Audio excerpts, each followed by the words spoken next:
Alright guys, this is your Chapter 8 practice test. So number 1 and 2 say determine which of the given values make the equation true.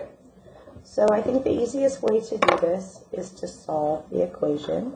So if I brought out c minus 4 equals 1, I'm going to follow my steps. I'm going to cut it in half. I'm going to isolate the variable, so I'm going to circle it. In order to isolate c or get it by itself, I need to make minus 4 go away. So I'm going to do the opposite or inverse operation. So the opposite of subtracting is adding. So I'm going to add 4 to both sides. These cancel. I'm left with c, and then 1 plus 4 is 5. So my answer here should be 5.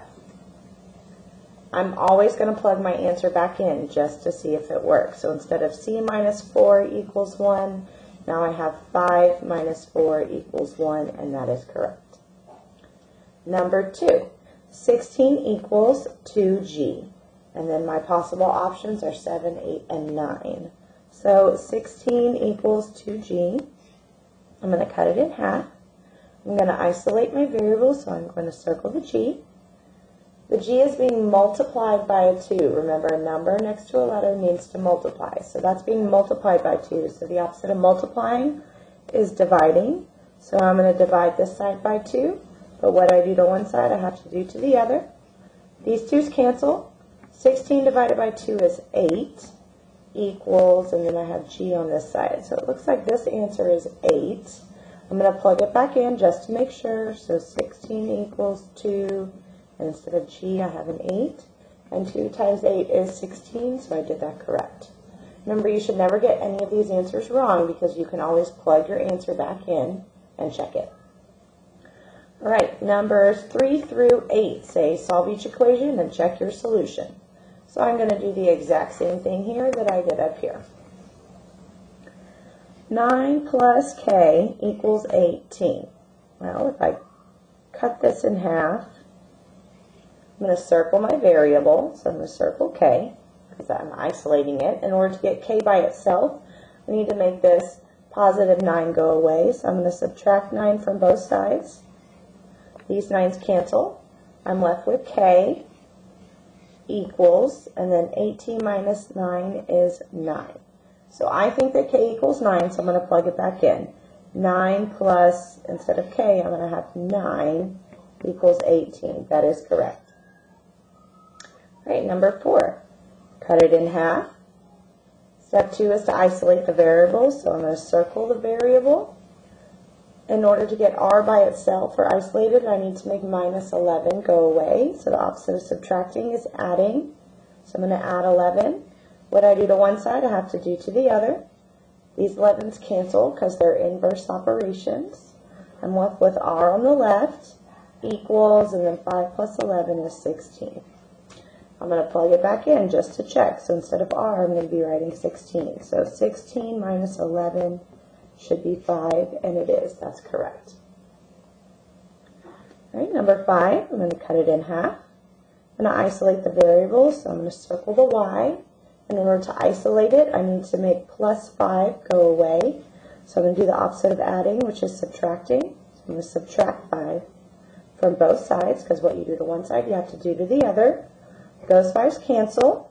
I'm left with y on the left equals, and then 10 minus 5 is 5. I'm going to plug our answer back in just to double check. So instead of y, I'm going to have 5 plus 5 equals 10. That is correct. Number 16, cut it in half. Circle the variable. Remember, variable is a letter, so circle the variable. I need to isolate the variable, so I need to make plus 7 go away. To do that, I'm going to do the opposite of adding, which is subtracting. So I'm going to subtract 7. What I do to one side, I have to do to the other. These 7's cancel. 13 minus 7 is 6. Then I have my equal sign, and then I have t. So 6 equals t, or t equals 6, either or. I'm going to plug my answer back in just to check it. So 13 equals, instead of t, I'm having 6. Plus 7. 6 plus 7 is 13. So I did that correctly. Number 7, cut it in half. I'm going to circle my variable so that I can isolate it. In order to get a by itself, I need to make minus 5 go away. So the opposite of subtracting is adding. So I'm going to add 5 to both sides. These 5's cancel. I'm left with a on the left equals, and 9 plus 5 is 14. Plug it back in just to check. So 14 instead of a minus 5 equals 9. That is correct. Number 8. Cut it in half. Circle your variable. In order to isolate this variable, I need to make minus 8 go away. So the opposite of subtracting is adding. So I'm going to add 8 to both sides. These 8's cancel. 10 plus 8 is 18. Then I have my equal sign, and then I have t left. So they're saying t equals 18, or that's what we're saying. So we're going to plug it back in to double check. So 10 equals, instead of t, I have 18 minus 8. That is correct. Number 9. Janine's mother is 47 years old. She's 26 years older than Janine. Write an equation that can be used to find Janine's age, J. So they're telling us to use J as our variable. So Janine's mother is 47 years old. She is 47. She equals 47 years old. So I know I've got an equals 47 on here. She's 26 years older than Janine. Well, older right here tells me add. Okay, she's older than Janine. So we're going to use J for Janine. Well, how much older is she? She's 26 years older. So we could do 26 plus J or J plus 26. Completely up to you. So Janine plus 26 should equal her mom, 47 years old. Number 10. Quentin bought 6 new tennis balls. If he now has a total of 18 tennis balls, how many did he start with? Right here, that total is my equal. So how much do we equal? We equal 18. So there's half of my equation right there. The other half is going to come from this first sentence. So it says he bought 6 new tennis balls. And then I need to know how many he started out with. So I'm going to use S for the number he started out with. And he bought 6 new tennis balls. So when he bought them, he added them to his collection. So he started with S number of balls, and then he bought 6 more. So S plus 6 equals 18. Because he now has a total of 18. So he started with a certain number, he bought 6 more, and now he has a total of 18. All right, numbers 11 through 16, it tells us to solve each equation and check our solution. So we're doing just what we did up here on numbers 3 through 8. All right, so step 1, cut it in half. Step 2, circle the variable so that we can isolate it. So what is happening to D? Well, D is being multiplied by 6. So the opposite of multiplying is dividing. So I'm going to divide both sides by 6. These 6's cancel because they're inverse operations. I'm left with D, and 24 divided by 6 is 4. We always need to check our answer, so I'm going to plug it back in. Instead of 6 times D, I'm going to do 6 times 4. That should equal 24, and it does. All right, number 12, across. Cut it in half. Circle my variable. In order to isolate the variable, you need to figure out what's happening to it. So W is being multiplied by 3. Number next to letter is multiply. Opposite of multiplying is dividing. So I'm going to divide by 3. What I do to one side, I have to do to the other. These 3's cancel. I'm left with W equals a negative 30 divided by positive 3. That's where I can use my sleeping man. A negative divided by a positive is a negative. And then 30 divided by 3 is 10. So I have W equals negative 10. So let's plug it back in just to make sure. 3 times W, so 3 times negative 10 should be negative 30. 3 times 10 is 30, and a positive times a negative is indeed a negative. So we did that right. Number 13, cut it in half. I'm going to circle the variable. There's X. I need to figure out what is happening to X. Well, X is being divided by 4. Well, in order to isolate it, I need to do the inverse or opposite operation. So the opposite of dividing is multiplying. So I'm going to multiply both sides by 4. These 4's cancel because they're inverse operations. There's my x equals, and a negative 12 times a positive 4 is a negative 48. 12 times 4 is 48, and a negative times a positive is a negative. Let's plug it back in just to make sure. So instead of x, I have negative 48 divided by positive 4 should be negative 12. 48 divided by 4 is 12, and a negative divided by a positive is a negative, so we did that right. Number 14, cut it in half. I'm going to circle the variable. In order to isolate b, I need to see what's happening to it right now. Well, b is being multiplied by a negative 9. Please don't let this confuse you. A lot of people look at this and they're going, oh, subtracting 9. But in order to subtract, guys, you have to be subtracting it from something. There's nothing in front of that negative sign to be subtracting 9 from. So it's not a subtraction sign. That is a negative 9 times b.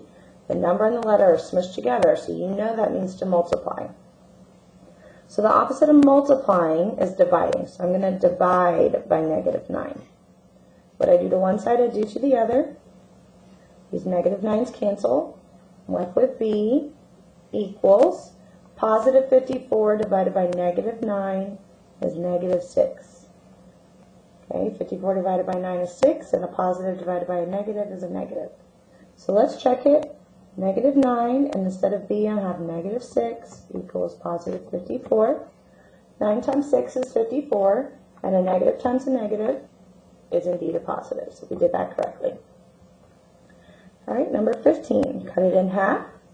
We're going to circle the variable. X right now is being divided by 8. So in order to isolate x, I need to do the inverse operation, or the opposite.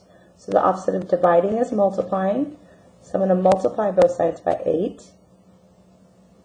My 8's cancel over here. 4 times 8 is 32. Equals x. That's all I have left on the right side. So let's plug it in to make sure we did it right. So I have 4 equals, instead of x, I have 32 divided by 8. Well, 32 divided by 8 is 4, so I did that right. Okay. Number 16, cut it in half. Circle your variable.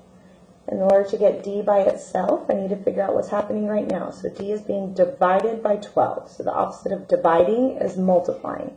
So I'm going to multiply both sides by 12. These 12's cancel. I'm left with d on the left, and 4 times 12 is 48. Let's check just to make sure. Plug it back in instead of d. All right, 48 divided by 12 is 4. That is correct. 48 divided by 12 is 4. Okay, for number 17 through 20, we're going to solve the inequality. Remember, guys, we solve inequalities the exact same way that we solve equations. Nothing changes with our steps. Everything is the exact same. So step 1 is cut it in half. Circle that variable. We need to isolate it or get it by itself. So we need to make this positive 3 go away. So I'm going to subtract 3 from both sides. These 3's cancel. I'm left with x is greater than or equal to, and then 12 minus 3 is 9. Okay? So x is greater than or equal to 9. If I were to solve this, it would be a closed circle. I'm sorry, if I were to graph it, it would be a closed circle because it is or equal to symbol on the number 9 pointing to the right. Remember, you can turn this into an arrow and it tells you which direction to go. All right, across to number 18, cut it in half. I'm going to circle my variable. In order to isolate it, I need to figure out what's happening right now. So x is being multiplied by 5. So the opposite of multiplying is dividing. So I'm going to divide by 5, both sides. I'm left with x on the left. Now with multiplication and division, you have to check your special rule. If you are multiplying or dividing, so down here, whatever you're multiplying or dividing by, if that is a negative number, you have to reverse your inequality, so flip it around. This is not a negative number, so I don't need to do anything. I can leave it the same, but that's something I want you to keep an eye out for because that's one step that people forget. So 30 divided by 5 is 6. So I have x is less than 6. If you forget how to say the symbol, remember if you turn it into an arrow, is pointing to numbers that get smaller on a number line, so less than, smaller. All right, number 19, cut it in half. Circle my variable. X right now is being divided by 3, so the opposite of dividing is multiplying. So I'm going to multiply both sides by 3. Remember, with division and multiplication, you have to check that special rule. Are you multiplying or dividing by a negative number? 3 is not negative, so I don't need to flip anything, so I'm all good. So these 3 cancel. I'm left with X is less than or equal to, and 6 times 3 is 18. Okay, number 20, I'm going to cut it in half, circle my variable. In order to get X by itself, I need to make minus 2 go away, so the opposite of subtracting is adding. So I'm going to add 2 to both sides. These 2's cancel. I'm left with X is greater than or equal to, and 14 plus 2 is 16. Number 21. At a nursery, plants are half off their original price. The sale price of a potted plant is $5.50. Write and solve an equation, so that tells me I'm using an equal sign, that could be used to find the original cost of the plant. So right here it says that the plants are half off. Well, if I take half of something, I am dividing it by 2. Okay? So the sale price is $5.50, so it should equal $5.50. So I want to know the original cost. So let's use O for original. So the original cost, because I can have that essentially sale right here, it's going to be the original cost divided by 2. It's going to get us $5.50. So whatever the original cost is at this nursery, you always get to divide it by 2 to get to your new total. So original cost divided by 2 is how they got $5.50. Another way you could do that is to write it, instead of division, as a multiplication problem. That would half of, remember of means to multiply, so half of the original price, that'd be 1/2 times the original, equals $5.50. Whichever one makes more sense to you, you can do it either way. All right, on the back. Number 22, write and solve a real-world problem that can be represented by the equation 5x equals 75. Solve the equation and represent the solution on the number line. So right here is multiplication. So that tells me I bought multiples of something. That's how I view that. So let's say that x is shoes. So my real-world equation or problem could be Brooke went to the store and bought 5 pairs of shoes that were the same price.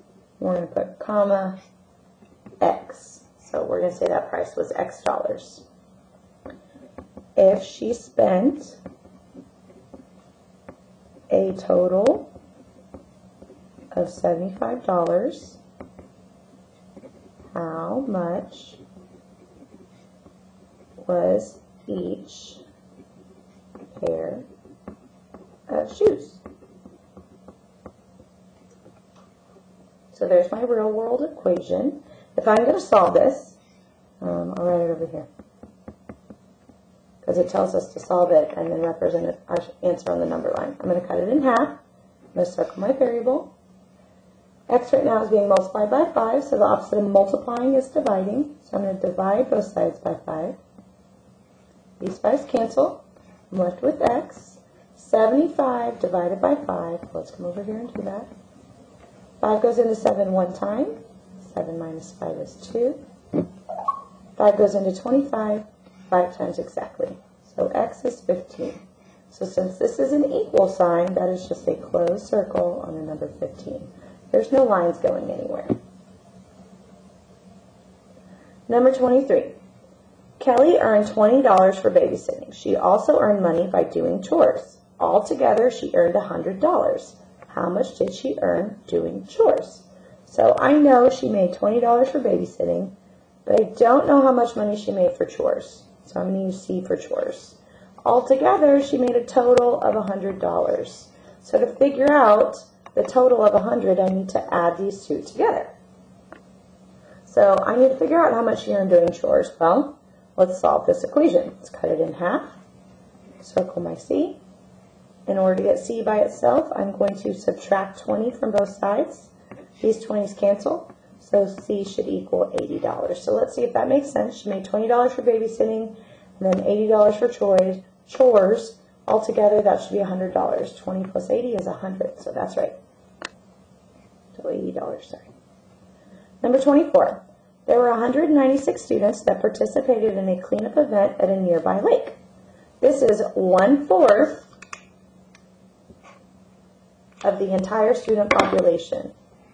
Write and solve an equation, so that's an equal sign, to find the number of students at the school. So there were 196 students, so equals 196.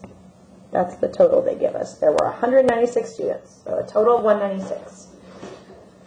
This is 1/4 of the entire student population. So I know that 1/4 means to divide by 4. Okay, so I don't know what the entire student population was, so I'm going to use P for population. So the total number of the student population divided by 4 should get me 196, because that was the amount that was at the cleanup event. Now, we know that 1/4 means to divide by 4, but there's also another way to do this. 1/4 of the entire population, you can use of as multiplication, so you could do 1/4 of, or 1/4 times P is 196. Either way works. Number 25. Is 12, 13, or 14 a solution of the inequality 4x is greater than 52? So a couple ways you could do this. You could plug each number in to see if that worked, or I like to solve it. 4x is greater than 52. So I'm going to cut it in half. I'm going to isolate my variable.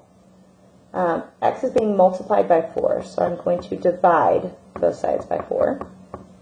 That leaves me with x, and I'm not dividing by a negative number, so I don't need to flip anything. Then we need to do 52 divided by 4. Sorry, these 4's cancel. 4 goes into 5 one time. Minus 4 is 1. Bring down your 2. 4 goes into 12 3 times. So my answer, x is greater than 13. So I need all the numbers that are greater than 13. Well, 12 is not greater than 13. 13 is not greater than 13, but 14 is. So 14 would be one of the solutions to this problem. Number 26. Represent the inequality x is less than 3 on the number line below. So we're going to graph that inequality. So right here it tells me that my circle goes on 3. So I'm going to put my circle on 3. This is an open circle because it doesn't have an equal to symbol underneath it. It doesn't say less than or equal to. It's just less than 3. So it's an open circle on 3. If I turn my symbol into an arrow, it's pointing that way. So my graph needs to come down the number line with my arrow on the end that way. 3 more. Number 27, the inequality A is less than 10 represents the ages A that qualify for a child ticket. Which children in the Rogers family qualify for a ticket? So I need all the children in the family that are less than 10 years old. So that would be Chris and Megan. So A is less than 10. I want all the numbers that are less than 10. That would be 5 and 8. 10 right here is not less than 10, so Piper doesn't count. She's not less than herself. Number 28, a local restaurant will deliver if the order is at least $25. Alicia's order is $17 so far. Write and solve an inequality to determine how much more, that means to add, she needs to spend for the restaurant to deliver the order. So she spent $17 so far. She needs to add some amount. So let's use X because we don't know that amount. To be at least $25. So at least is my symbol. I need to know what that symbol means. So let's think about if you're on a roller coaster, you have to be at least 4 feet tall to ride a roller coaster. So that means you could be exactly 4 feet tall or taller than that. You can't be shorter. So you have to be 4 feet or greater. So greater than or equal to $25. At least means greater than or equal to. You have to have at least that. That's like your bare minimum. So it has to be that or bigger. Number 29. Oh, I'm sorry. We're supposed to solve the inequality. So if I cut this in half, I circle my variable. The opposite, in order to make x be by itself, I need to make 17 go away. So I'm going to subtract 17 from both sides. Those would cancel. And I'm left with x is greater than or equal to 25 minus 17 is 8. So there's your inequality, and she would have to spend something that's at least $8 in order to get that restaurant to deliver. Last one. Amanda earns $9 per hour at her job. Write an equation, that tells me I'm using an equal sign, that can be used to find the number of hours, h, there's the variable they want us to use, she should work to earn $72. Okay, so $9 per hour. Per is my keyword here, and per can mean to multiply or divide. You have to figure out which one. So you have to figure out, is my number getting bigger or is it getting smaller? Well, if I'm working $9 per hour and it gets me up to a total of 72, my number got bigger. So when we multiply things, it gets bigger. So I'm using multiplication here. So $9 per hour. Well, we're using h for hour, so that's 9 times h. But in algebra, we don't need the multiplication symbol. We just push them together. So that's 9h. 9 times however many number of hours she needs to work should get us a total of $72. What property would you use to solve the equation? I'm not quite sure what that question is asking, so let's just solve it. We're going to cut it in half. Circle your variable. H is being multiplied by 9, so the opposite of multiplying is dividing. So I'm going to divide both sides by 9. Those 9's cancel. And h should equal 8. So she earns $9 per hour. She's going to have to work a total of 8 hours to get to a total of $72, because 9 times 8 is 72. And that's how we solve that problem. So if you could do this practice test, you will be A-OK on your test tomorrow. This is a great resource for you to use to review. It's got lots of just plain old practice examples over here. Practice, practice, practice. And then it's got some good word problems on there to help you. And it's even got some graphing.